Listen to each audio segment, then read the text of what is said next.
لحظاتی پیش پیکر مبارک و طیب شهید عزیز پاسداری از شهدای عملیات خیبر در جزیره مجنون جنوبی عراق پیدا شد. فرایند پیدا شدن این شهید و محل برجای ماندن شهید به خوبی گویای این معناست که این شهید چگونه پیدا شده و کجا پیدا شده، در چه عمقی از خاک قرار داشته و الان چه پیامی را میتواند به اون کسانی که شبهه میکنن در مورد چگونگی پیدا شدن این شهدا و اینکه اساساً اینها شهید هستن نیستن و اون چیزی که در داخل تابوت ها قرار میگیرد چیست، اینها رو یکجا داره پاسخ میده این شهید عزیز. که انه توییتی که چند روز پیش خانم خبرنگاری به هر حال این رو ابراز کردن در اون توییت و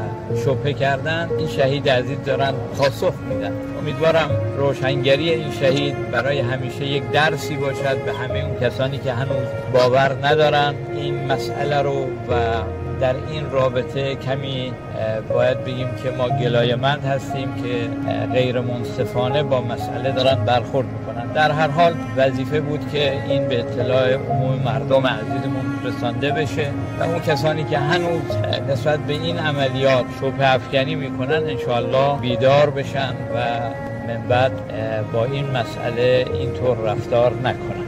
اللهم صل علی محمد و آل محمد و عجل فرجهم. قومی بلندتر خط کن. اللهم صل علی محمد و آل محمد.